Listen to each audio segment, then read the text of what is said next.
Detenido el diablo, pandillero del barrio 18 que intentaba transportar el cuerpo de una persona en el baúl de un vehículo. Agentes de seguridad ya lo habían detenido 5 veces anteriormente.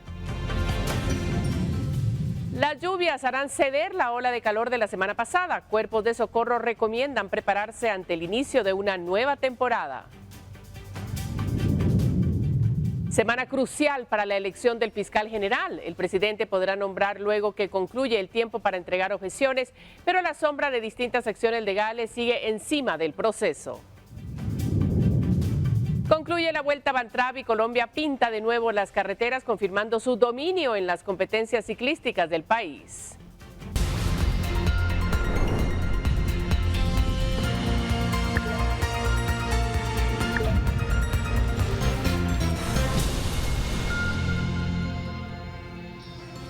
¿Cómo están? Bienvenidos a la emisión dominical de Noticiero Guatevisión. Soy María Luisa Gómez y junto a Ticalia Parada, en la interpretación de lengua de señas, les informaremos de lo más relevante del fin de semana.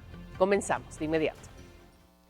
Vamos a empezar hablando cómo en los campos de la Alameda, en la zona 18 de Guatemala, se registró un ataque armado que dejó la muerte de una persona. La víctima fue identificada como Andrea Carolina Chután Pérez, de 32 años, quien falleció en el lugar a consecuencia de múltiples impactos de proyectil de arma de fuego. Elementos de bomberos voluntarios se presentaron a la emergencia. Sin embargo, nada pudieron hacer porque la mujer murió en el acto minutos después del ataque. La madre de la víctima se presentó al lugar e identificó a su hija por medio de varios tatuajes que tiene en el cuerpo.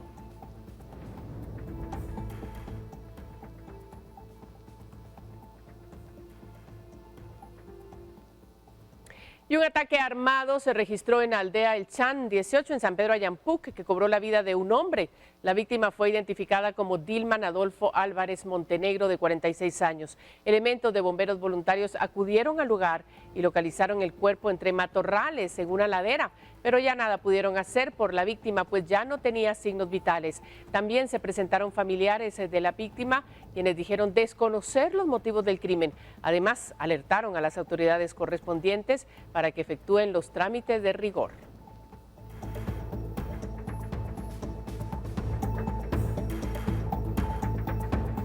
De 39 años, Manuel de 27, Frexon de 29 y Mario de 22 años de edad, todos integrantes activos de la terrorista Mara Salvatrucha. 2 de ellos son originarios de Cuilapa, Santa Rosa, y los otros 2 de la zona 19 capitalina. Los mareros se movilizaban a bordo de un vehículo con placas de circulación particular 399 KFH de color gris policromado, y al ser interceptados se les incautó 3 pistolas ilegales. Una de ellas es marca Glock, con reporte de robo el 15 de julio del año 2025. Otra pistola marca Ranger, con reporte de robo el 25 de noviembre del mismo año, y la otra es una pistola marca Pietro Beretta. Además, se les incautó 3 tolvas con sus respectivas municiones y también municiones para fusil. Bueno, ya lo vio usted, esos fueron los 4 integrantes o supuestos integrantes de pandillas atrapados allá en Cuilapa, Santa Rosa. Y ahora vamos a hablar de la Policía Nacional Civil, que reportó el decomiso de un arsenal ilícito dentro de la portuaria Santo Tomás de Castilla, en Puerto Barrios, Izabal.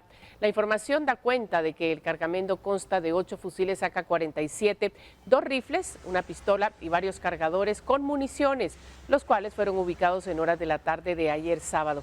Asimismo, las fuerzas de seguridad informaron que una de las hipótesis del caso es que las armas tenían como destino los departamentos de Huehuetenango y Petén, extremo que aún se investiga. En imágenes compartidas desde Santo Tomás de Castilla se evidencia el embalaje del ilícito. Fueron hallados por agentes de la División de Puertos, Aeropuertos y Puestos Fronterizos.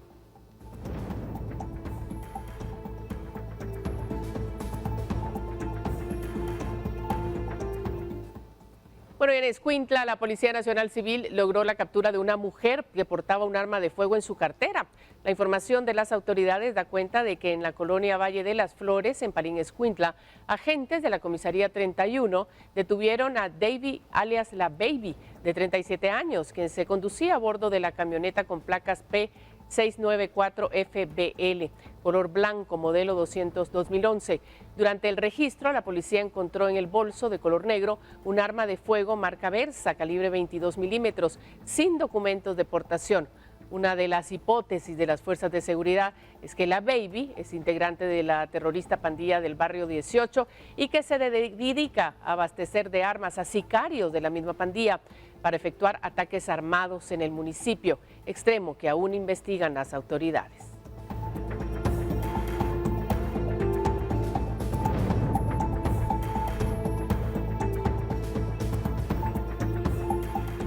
Bueno, hay más. En un área de terreno agrícola en Las Cruces, Petén, fueron localizadas plantaciones de marihuana.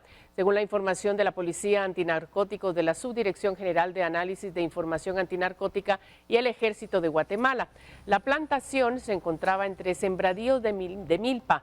También se halló una especie de vivero en donde se utilizaban vasos para germinar nuevas plantas. Durante la operación se incineraron un total de 87.800 matas de marihuana en fase de aprovechamiento, con un avalúo de 43.900 quetzales. La información da cuenta de que el hallazgo de la plantación fue gracias a las denuncias de ciudadanos que alertaban sobre la actividad ilícita.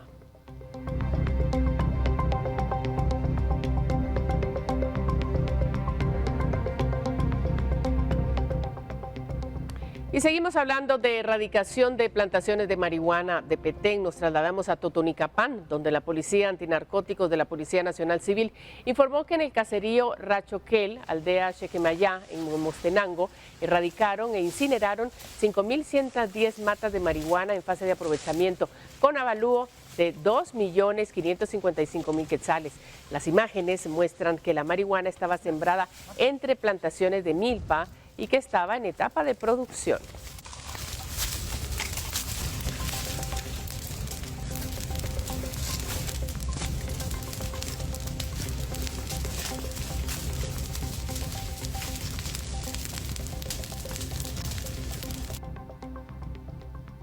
Bueno, en otras noticias, un hombre y una mujer tenían una acalorada discusión mientras viajaban en motocicleta. El momento fue captado por el piloto de un transporte pesado, quien no daba crédito sobre lo que ocurría. La discusión que llevaba a la pareja terminó cuando la mujer se tiró del vehículo en plena carretera. El hecho habría ocurrido en el kilómetro 76 de la Ruta Nacional 14, sector de Bozarreyes, Ciudad Vieja, Zacatepeques.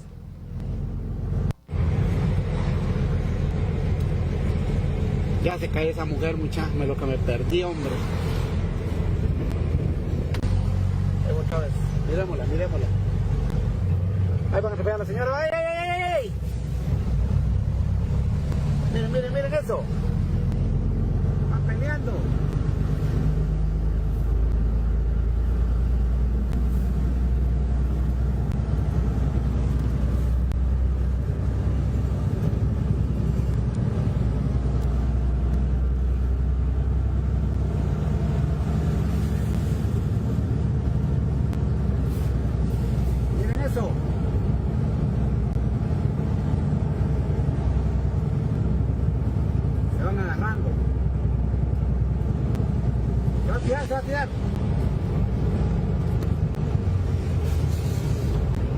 Miren, miren eso, miren eso. Se tiró. Miren. Bueno, no daríamos crédito si no lo estuviéramos viendo. Vamos a continuar porque este fin de semana se registró el derrumbe parcial de un carril que afectó el paso de vehículos en el sector donde se lleva a cabo la construcción del distribuidor vial a Metrocentro y que obligó el cierre total hacia zona 1 de Villanueva. Ante lo ocurrido y por el inicio de semana, las autoridades de la localidad recomiendan a las personas que tomen rutas alternas para evitar atrasos en sus viajes. El cierre del paso de vehículos se mantendrá hasta que se concluyan los trabajos que garanticen la seguridad de los automovilistas. Cabe recordar que el alcalde de Villanueva, Maynor Morales Zurita, anunció en enero de este año el inicio de los trabajos de construcción del paso a desnivel que unirá la CA9 Sur con el Boulevard Naciones Unidas y que la obra beneficiará directamente a los residentes de Santa Isabel I, Santa Isabel II y Alameda de Santa Clara.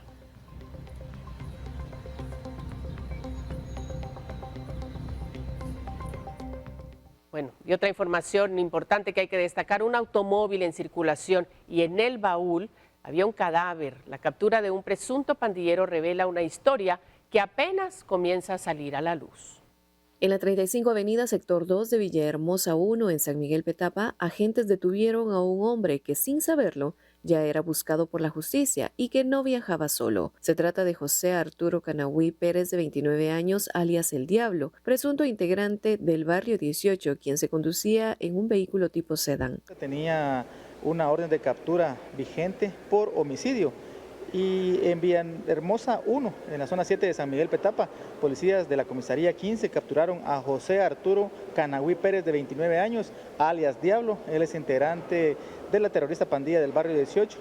Dentro del grupo criminal de la pandilla, pues ostenta el grado de paro.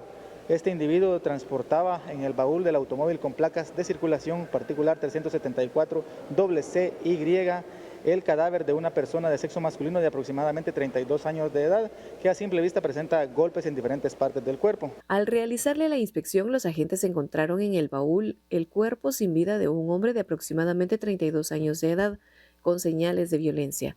La investigación apunta a que el sospechoso trasladaba el cadáver con un propósito aún bajo análisis de las autoridades. La primera línea y el análisis de la investigación apuntan de que este cadáver pues era transportado por esta persona desde un sector de la zona 18 con destino a Villanueva o a San Miguel Petapa. Sin embargo, ya será la misma investigación, como te repito, la que tenga el móvil concreto de este hecho o de este hallazgo macabro donde llevaban a un fallecido en el interior de un baúl de un vehículo. Alias Diablo registra al menos 5 antecedentes por delitos como robo, posesión para el consumo y faltas contra el orden público. El Diablo registra 5 ingresos a la cárcel por delitos tales como posesión de droga para el consumo, robo y falta contra el orden público. Estas órdenes de captura o estos antecedentes, mejor dicho, fueron emitidos en los años 2015 al 2018. Sin embargo, pues él gozaba de libertad y hoy nuevamente la Policía Nacional Civil lo ha capturado y lo ha llevado ante la justicia correspondiente. El cuerpo fue trasladado al Instituto Nacional de Ciencias Forenses para su identificación, mientras las autoridades buscan establecer el móvil del crimen y si hay más personas implicadas. Lo único que se adelantó por parte de las autoridades fue que el fallecido estaba solvente con las autoridades.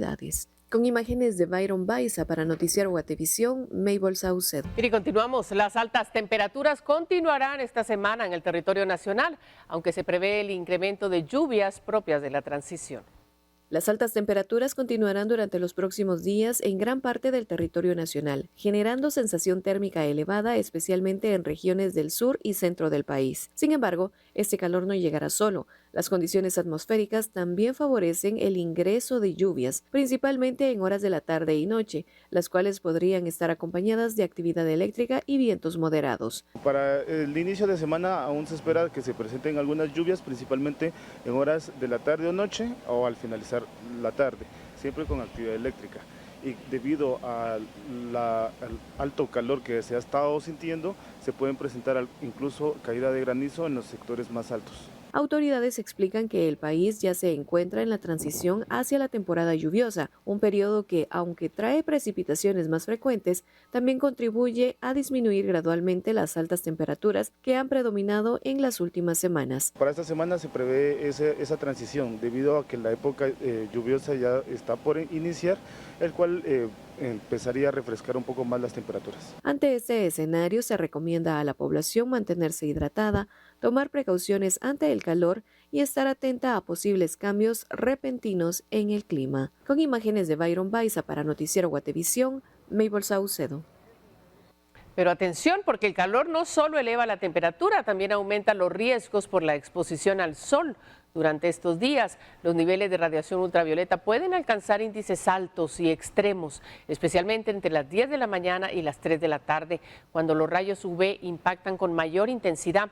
La exposición prolongada sin protección puede provocar quemaduras, daños en la piel e incluso aumentar el riesgo de enfermedades a largo plazo. El uso de bloqueador solar, gorra, lentes oscuros y ropa ligera son medidas clave para reducir los efectos del sol. Evite la exposición prolongada directamente hacia el sol.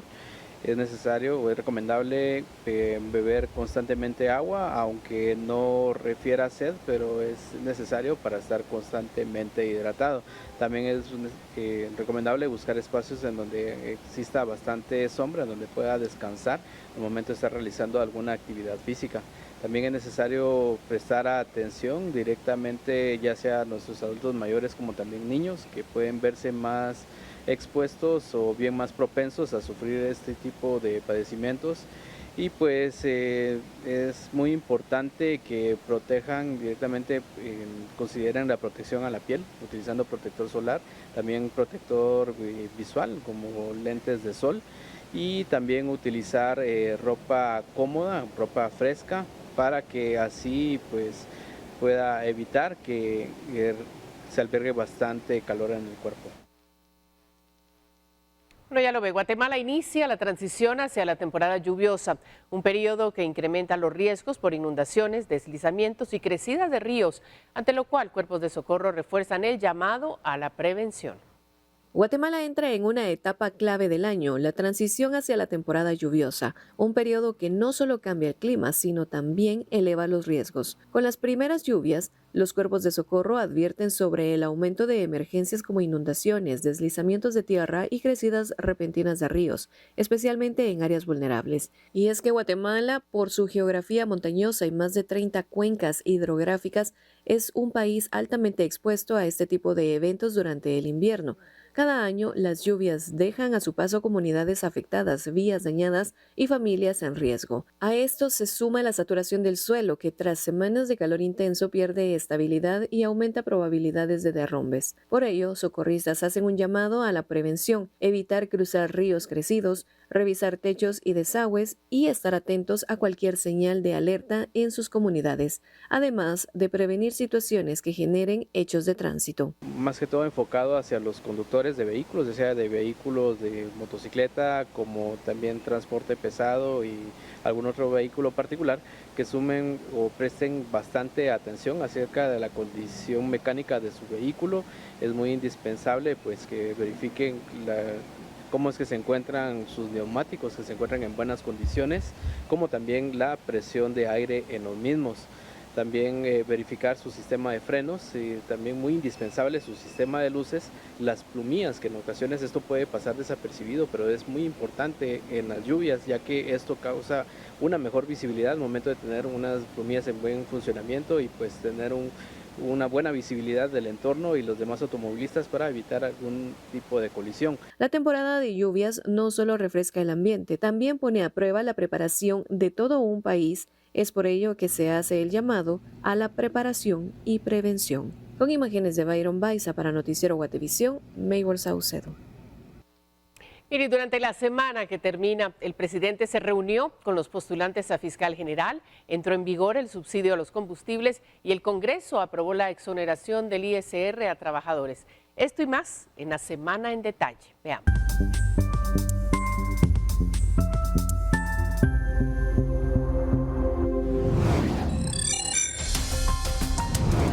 El subsidio temporal al diésel y las gasolinas entró en vigor este martes 28 de abril y se mantendrá por un periodo de 3 meses. Así lo establece el reglamento publicado por el Ministerio de Energía y Minas, que define cómo se aplicará. En tanto, los precios se mantuvieron igual en algunas gasolineras los días siguientes debido a que la rotación de inventario se llevó entre 1 y 3 días. El reglamento funcionaría de la siguiente manera. Las gasolineras aplican la rebaja y luego el Estado les reintegra el monto, pero para recibir ese pago, los expendedores deben de cumplir con controles estrictos. Cada estación está obligada a registrar y reportar los galones vendidos, detallando precios y volúmenes. El Ministerio de Energía y Minas supervisa el proceso y valida la información reportada, mientras que la DIACO puede efectuar inspecciones para confirmar que el descuento realmente se esté aplicando al consumidor. El Ministerio de Finanzas es el encargado de realizar los pagos a las estaciones, una vez que se confirma el cumplimiento. El reglamento también contempla auditorías y sanciones para quienes incumplan, como quedar fuera del programa de subsidio o enfrentar multas. Este apoyo temporal busca contener el impacto sobre el transporte, los alimentos y el costo de vida de acuerdo al Ejecutivo. Durante esta semana también establecimientos reportaron mensajes intimidatorios dentro de sus instalaciones, lo que obligó a reforzar medidas preventivas e incluso a lanzar campañas en redes sociales. El más reciente se registró en Ciudad Vieja, Zacatepeques, donde fue localizado un mensaje que advertía sobre un supuesto tiroteo programado. A este se une otro ocurrido el 23 de abril en Jalapa, donde un mensaje similar obligó a suspender clases y evacuar a estudiantes y personal. El Ministerio Público confirmó que ha recibido 6 denuncias por amenazas difundidas en redes sociales bajo el reto denominado Tiroteo Mañana. Según la Fiscalía de Adolescentes en conflicto con la ley penal, 4 casos fueron presentados en la sede central, uno en Jalapa y otro en Zacatepeques, todos relacionados con mensajes escritos en baños o pizarrones que generaron alarma en la comunidad educativa. Grupos de veteranos militares bloquearon puntos estratégicos en carreteras del Atlántico, la costa sur y el occidente del país el martes 28 de abril. Las manifestaciones afectaron puntos críticos donde se utilizaron piedras y otros obstáculos para impedir la circulación, generando largas filas de vehículos de forma casi inmediata. El objetivo de esta jornada de protestas fue presionar al Congreso para la aprobación de las iniciativas 6.416, 6.570 y 6.630. Según los dirigentes, los beneficios establecidos en el Decreto 51/2022 resultaron insuficientes. El rechazo a las medidas de presión adoptadas por los veteranos vinieron de distintas cámaras y asociaciones empresariales. La Cámara de Comercio de Guatemala calificó los bloqueos como acciones ilegales que atentaron contra los derechos constitucionales de millones de ciudadanos y subrayaron que no se debió permitir que grupos particulares tomaran como rehén la movilidad nacional. Por su parte, la Cámara de Industria de Guatemala se sumó a esta denuncia y enfatizó que las interrupciones afectaron directamente la productividad y la competitividad del país. Posturas similares fueron emitidas por AGEXPORT, AmCham Guatemala, Cámara Americana de Comercio y la Gremial Industrial.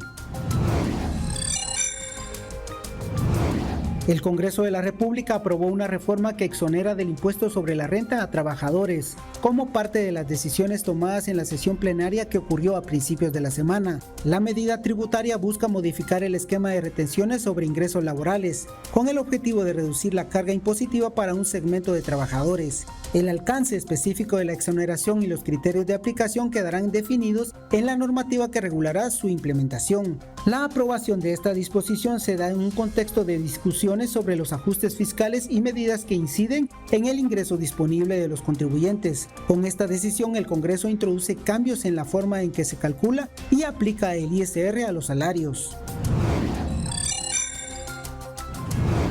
Esta semana el presidente Bernardo Arévalo llevó a cabo distintas jornadas de entrevistas con los postulantes para fiscal general y jefe del Ministerio Público en el Palacio Nacional de la Cultura.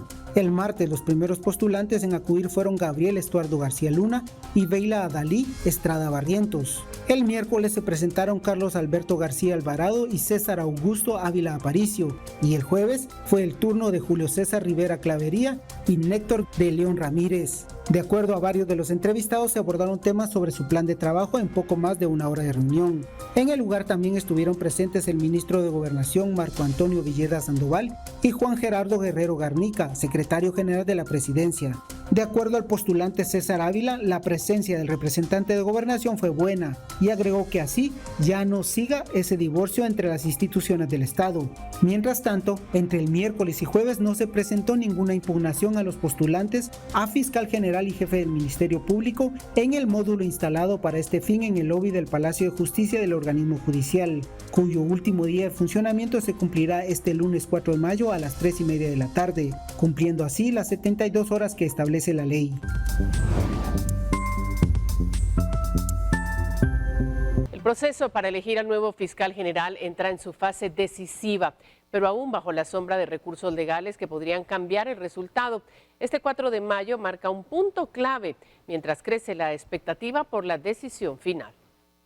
El nombramiento del nuevo fiscal general en Guatemala llega a su momento clave. En medio de recursos legales que todavía podrían alterar la decisión final, este lunes 4 de mayo marca un punto decisivo en el proceso. Hasta el 1 de mayo, la Corte de Constitucionalidad acumulaba al menos 12 amparos pendientes relacionados con la elección, los cuales podrían incidir en el rumbo final. Este mismo 4 de mayo concluyen las funciones de la comisión postuladora y también finaliza el plazo para la presentación de impugnaciones al nuevo listado de candidatos. A partir de ese momento, y si no surgen nuevas acciones o resoluciones de la Corte de Constitucionalidad, el presidente Bernardo Arévalo podría anunciar al nuevo fiscal general. El proceso ya ha tenido cambios importantes. Un amparo provisional obligó a repetir la evaluación de los aspirantes y a integrar una nueva nómina de 6 candidatos entregada el 24 de abril. Sin embargo, también existen acciones que buscan anular esa segunda nómina, lo que evidencia que el proceso aún no está completamente cerrado en el ámbito legal. El nuevo fiscal general deberá asumir el cargo el próximo 17 de mayo, por lo que el tiempo para la decisión se acorta. Mientras tanto, la expectativa crece en medio de un proceso marcado por recursos, presiones y señalamientos que podrían definir el futuro del Ministerio Público. Para Noticiero Guatevisión informó Mabel Saucedo. En otras noticias, la aerolínea Spirit Airlines anunció ayer sábado el cese de operaciones tras no llegar a un acuerdo para un rescate gubernamental de Estados Unidos que inyectara el dinero que necesitaba para continuar volando. La Dirección General de Aeronáutica Civil en Guatemala confirmó el cierre e instó a los pasajeros a solicitar apoyo a otras aerolíneas. Desde enero del 2024, la aerolínea con base en Florida continuó operando bajo la ley de quiebra y viajaba desde Estados Unidos al Caribe y destinos en Latinoamérica como Puerto Rico, República Dominicana, Honduras, Perú, México, Colombia, Costa Rica y Guatemala. Dave Davis, presidente y director ejecutivo de la referida aerolínea, dijo que el cierre se debió al aumento repentino y sostenido de los precios del combustible en las últimas semanas, lo que no dejó a la empresa otra alternativa que proceder a una liquidación ordenada de la compañía. Tras el anuncio, en Guatemala, la Dirección General de Aeronáutica Civil, la aerolínea Avianca y la Asociación Guatemalteca de Líneas Aéreas publicaron comunicados para solidarizarse con la empresa y mostraron su apoyo a los viajeros afectados. Spirit Airlines contaba con 7.500 empleados a finales del año pasado y necesitaba de un rescate de $500 millones. Y pasamos a otras noticias porque la Plaza de la Constitución fue escenario de una exhibición internacional del Escuadrón Naval de la Amistad de China-Taiwán en una presentación que combinó disciplina militar, cultura y cooperación entre naciones. La Plaza de la Constitución se convirtió en escenario de una muestra de disciplina, cultura y cooperación internacional con la presentación del Escuadrón Naval de la Amistad de la República de China-Taiwán. Más de 150 integrantes ofrecieron al público una exhibición que incluyó maniobras de guardia de honor con manejo de fusil, interpretaciones musicales y demostraciones de artes marciales por parte de infantes de marina. Y el marco de su 60ª gira de buena voluntad, 3 buques han cruzado los mares para llegar hasta este país hermano, con una tripulación de casi 800 personas. 108 oficiales, 500 especialistas y personal de tropa y 180 cadetes, que pronto verán culminada una etapa fundamental de su formación. Más allá de estas cifras, esta misión representa historias de vocación, sacrificio y esperanza. Esta actividad no es una sola demostración de obediencia y sincronía. Es una demostración proyectiva en donde los que vemos aquí son los líderes de 3 décadas más adelante y que son los que van a defender la democracia como hoy lo hacemos nosotros. Así que disfruten, porque tanto República de China, Taiwán como Guatemala tienen soldados disciplinados, tienen soldados subordinados y bien coordinados con el poder civil. Esta visita formó parte de la misión internacional que desde 1967 realiza este escuadrón y este año alcanzó su edición número 60. Marcó su 7ª visita a Guatemala tras 8 años de ausencia. La actividad también reforzó los lazos diplomáticos entre ambos países en el marco de una gira que ha recorrido más de 20.000 kilómetros y que incluye visitas a naciones aliadas. Con imágenes de Byron Baiza para Noticiero Guatevisión, Mabel Saucedo. Bueno, ahora tenemos para usted parte de las noticias que se hicieron virales en redes sociales en los últimos días. Aquí el segmento de Mundo Insólito. Una tragedia conmocionada. 10 personas muertas y 40 highway y terminó volcado entre los árboles. 22 monjes budistas fueron detenidos en Sri Lanka tras el hallazgo de 110 kilogramos de cannabis ocultos en sus equipajes. Las autoridades lo han calificado como el mayor decomiso de este tipo de droga en la historia del aeropuerto internacional Bandaranaike. A cada monje se le encontraron 5 kilogramos de Kush, una variante potente de cannabis, escondidos en las paredes falsas en sus equipajes. Los religiosos llegaban a Colombo, capital de Sri Lanka, procedentes de Tailandia. Otro monje que no se unió al viaje y que se cree lo organizó, también fue arrestado y les había dicho a los demás que esos paquetes son una donación y que vendría una camioneta a recogerlos. Un portavoz de la policía dijo al servicio singalés que creía que los monjes posiblemente desconocían lo que llevaban en sus equipajes.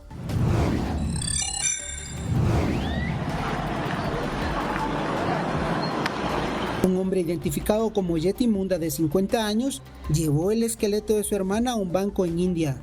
El hombre alegó que tras múltiples visitas informando del deceso, los funcionarios seguían exigiendo la presencia física del titular para permitirle retirar los ahorros de la cuenta.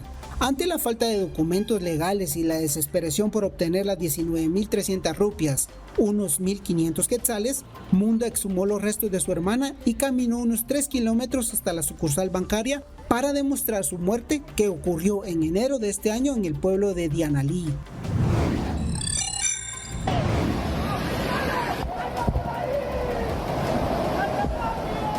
Habitantes de San Antonio del Táchira, en Venezuela, rescataron a un hombre de 65 años que quedó atrapado en su vehículo tras la crecida de una quebrada. La víctima fue identificada como Ricardo Franco. El hecho ocurrió en medio de las intensas lluvias que afectan la región andina venezolana. La situación generó momentos de máxima tensión, ya que el vehículo terminó prácticamente cubierto por la corriente. Varias personas se acercaron para intentar auxiliarlo antes de que el agua avanzara por completo sobre la camionetilla. La rápida intervención de un grupo de voluntarios fue clave para evitar una tragedia. Al norte de Turquía, en el interior de un edificio de gobierno, una cámara captó el momento en que un adulto mayor atacó a un empleado con un arma blanca en la cabeza. El hecho ocurrió dentro del edificio municipal de Ayabasti, en la provincia de Ordu. En las imágenes se puede ver cómo esta persona, identificada como JD, entró con un satir, una especie de hacha de cocina, al lugar donde estaba sentado el secretario del intendente, y le asestó un par de golpes. Hasta el momento se desconoce cuál fue la causa. El atacante fue arrestado y llevado a un tribunal. Quedó preso. El ataque ocurrió hace una semana, aunque la publicación del video es reciente. 10 personas muertas y 40 highway y terminó volcado entre los árboles.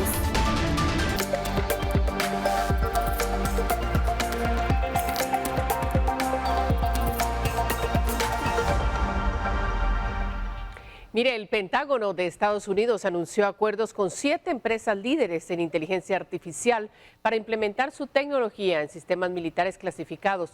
Un contrato que no incluye a Anthropic, compañía que tuvo enfrentamientos con el Departamento de Defensa. El Pentágono anunció el viernes acuerdos con 7 empresas líderes en inteligencia artificial. Según un comunicado del gobierno estadounidense, SpaceX, OpenAI, Google, Nvidia, Reflection, Microsoft y Amazon Web Services se integrarán en los sistemas clasificados más sensibles del Departamento de Defensa, utilizados para la planificación de misiones, la orientación de armas y otros fines. El contrato no incluye a Anthropic, una compañía que se encuentra inmersa en una disputa con el Pentágono debido a su objeción a que su tecnología se utilice para la vigilancia masiva interna o como máquinas de matar autónomas. A principios de este año, el Pentágono calificó a esa startup como un riesgo para la cadena de suministro, prohibiendo su uso por parte del ejército y sus contratistas. El modelo de inteligencia artificial de Anthropic, Claude, era el único autorizado para su uso en operaciones clasificadas por el ejército, que aún lo sigue utilizando. El anuncio del viernes presentó los acuerdos como un elemento central de la iniciativa de la administración de Donald Trump para construir lo que denominó una fuerza de combate con prioridad en la inteligencia artificial.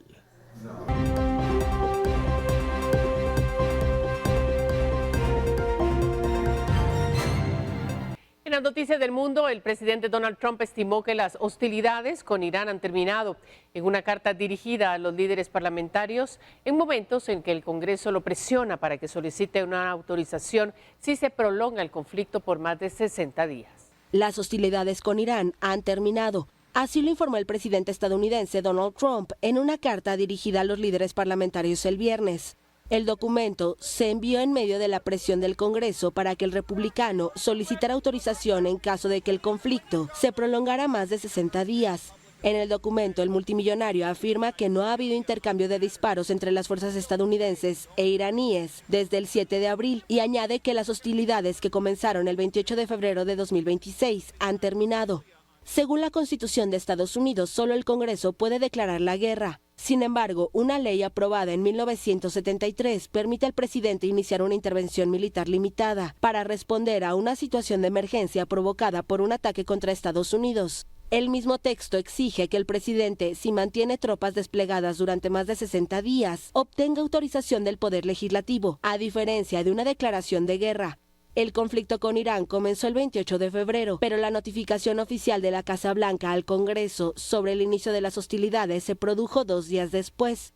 Por lo tanto, el 1 de mayo representaba el plazo de 60 días para obtener la autorización de los parlamentarios. Y los guardianes de la revolución iraníes desafiaron este domingo a Estados Unidos a elegir entre una operación militar imposible o un mal acuerdo con Teherán, después de que el presidente Donald Trump menospreciara la última propuesta de Irán para poner fin a la guerra. Los guardianes de la revolución iraníes desafiaron el domingo a Estados Unidos a elegir entre una operación militar imposible o un mal acuerdo con Teherán, después de que el presidente Donald Trump menospreciara la última propuesta de Irán para poner fin a la guerra. La situación entre ambos países sigue estancada desde la entrada en vigor del alto al fuego el 8 de abril, tras casi 40 días de ataques israelo-estadounidenses contra Irán y de represalias de Teherán en la región. Los esfuerzos diplomáticos no han logrado reactivar las negociaciones celebradas en Islamabad el 11 de abril debido a las profundas discrepancias en temas como el bloqueo del estrecho de Hormuz o el programa nuclear de la República Islámica. El Servicio de Inteligencia de los Guardianes de la Revolución mencionó un ultimátum iraní sobre el bloqueo estadounidense de los puertos iraníes y un cambio de tono de China, Rusia y Europa con respecto a Washington. El sábado, el presidente estadounidense puso en duda la posibilidad de aceptar la propuesta iraní. Según las agencias de noticias de Irán, el país ha transmitido a Washington, a través de Pakistán, un plan de 14 puntos para poner fin a la contienda bélica en un plazo de 30 días. La agencia Tasnim afirma que Teherán exige la retirada de las fuerzas estadounidenses de las zonas cercanas a Irán, el levantamiento del bloqueo de los puertos y de la congelación de los activos iraníes, el pago de indemnizaciones, el levantamiento de las sanciones, un mecanismo para el estrecho de Hormuz y el fin de la guerra en todos los frentes, incluido Líbano. Ese país se vio arrastrado a la guerra cuando el grupo proiraní Hezbollah atacó a Israel para vengar la muerte del líder iraní, Ali Khamenei, el primer día de los bombardeos. Bueno, en nuestro continente, el gobernador mexicano del oficialismo acusado de nexos con el narcotráfico por Estados Unidos, Rubén Rocha Moya, anunció que deja el cargo de manera provisional para facilitar las investigaciones de la Fiscalía General Mexicana. Informo al pueblo de Sinaloa. El gobernador mexicano del partido oficialista Morena, acusado de nexos con el narcotráfico por Estados Unidos, Rubén Rocha Moya, anunció el viernes que deja el cargo de manera provisional para facilitar las investigaciones de la Fiscalía General Mexicana. El gobernante del estado de Sinaloa, al noroeste del país, es cercano al expresidente Andrés Manuel López Obrador y es acusado por la Fiscalía del Distrito Sur de Nueva York, que pidió su captura con fines de extradición. Son falsas y dolosas las acusaciones que se han vertido en mi contra. A mi pueblo y a mi familia los puedo ver de frente porque no los he traicionado y nunca los traicionaré. Y eso lo demostraré con firmeza en el momento que las instituciones de justicia de nuestro país lo requieran. La Fiscalía estadounidense acusa al gobernador y a otros 9 políticos de haberse asociado con el cártel de Sinaloa para distribuir enormes cantidades de narcóticos en Estados Unidos. Ese país transmitió al gobierno mexicano la solicitud para que Rocha Moya sea detenido junto con otros 9 políticos. Uno de ellos es Juan de Dios Gámez, alcalde de Culiacán, capital de Sinaloa, quien también comunicó que dejaba el cargo. La separación del cargo de estos funcionarios allana el camino para que sean investigados, ya que gozaban de fuero y se requería un procedimiento legislativo de desafuero para ser llamados por las autoridades. Las renuncias se conocen unas horas después de que la Fiscalía General Mexicana señalara que no hay pruebas para detenerlos y de que la presidenta Claudia Sheinbaum dijera que su gobierno no aceptará intervenciones de gobiernos extranjeros. Hace casi 2 años, cuando fue detenido en Estados Unidos Ismael Mayo Zambada, uno de los jefes del cártel de Sinaloa, el nombre de Rocha Moya, se vio envuelto en el caso.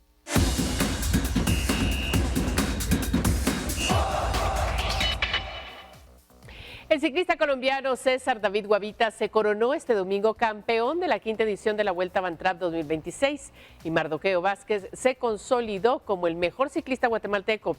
La etapa final, conocida como la Vuelta de los Campeones, se disputó en el circuito capitalino con 20 vueltas y 100 kilómetros de recorrido.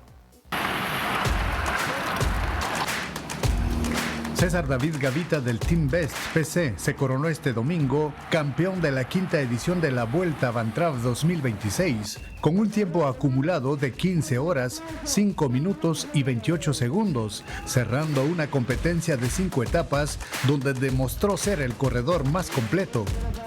Guatemala, las carreteras de Guatemala siempre me han tratado muy bien. Tengo muchos recuerdos bonitos de cuando vine la primera vez y nada, creo que acá no está siendo la excepción. Entonces muy contento de competir en Guatemala.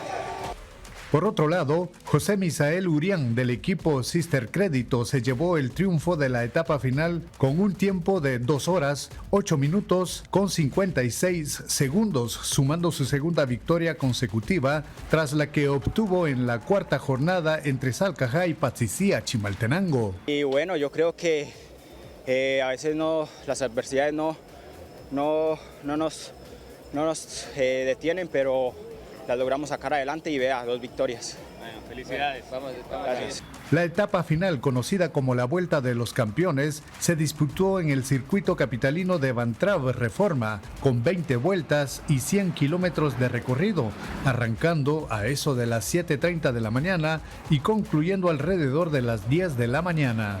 La clasificación general: número 1, César David Gavita; número 2, Yesid Alberto Pira; número 3, Wilson Steven Peña; número 4, Sebastián Castaño; número 5, Jason Reyes; número 6, Kevin David Castillo; y número 7, Mardoqueo Vázquez.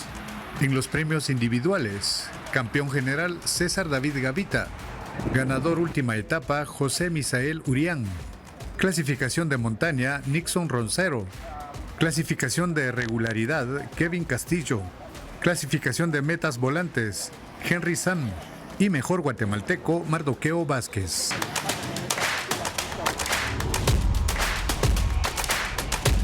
La 5ª edición de la Vuelta a Van Trapp confirmó el dominio del ciclismo colombiano en la competencia guatemalteca. Sin embargo, Mardoqueo Vázquez se consolidó como el mejor ciclista chapín de la competencia al cerrar en la 7ª posición de la clasificación general. Con imágenes de Eric Ávila e información de Alejandra Soto, reporta Fernando Maxul. Bueno, y vamos a hablar ahora de fútbol porque Kevin Gordillo nos tiene los resultados de la Liga Nacional. Adelante. La emoción de los cuartos de final del torneo Clausura 2026 de la Liga Van Trapp continúa dejando momentos intensos.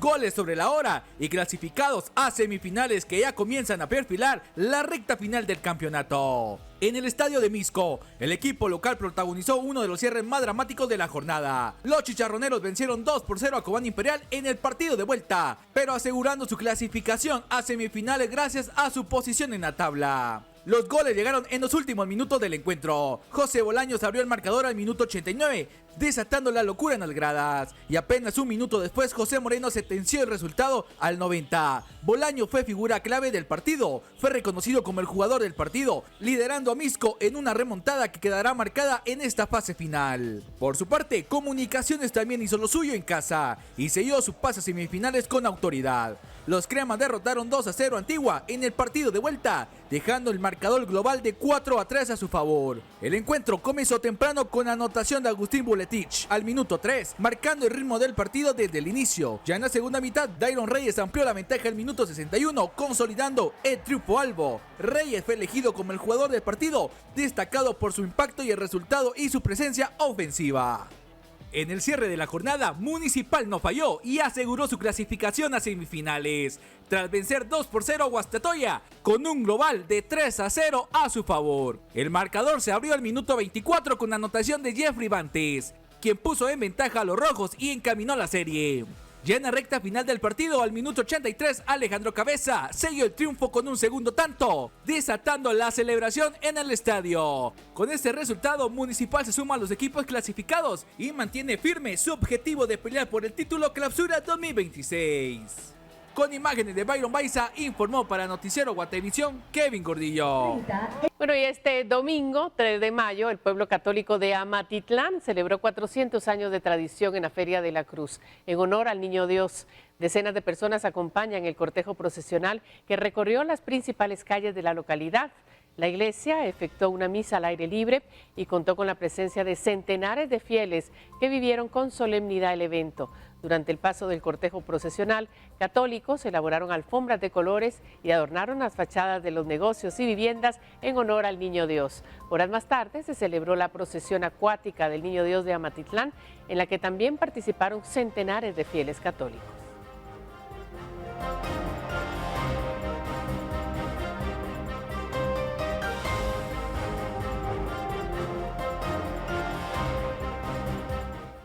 Y la Cofradía del Rosario de la Iglesia de Santo Domingo en la zona 1 capitalina celebró la tradicional festividad de la Rosa mediante el cortejo procesional de la Virgen del Rosario por el centro histórico.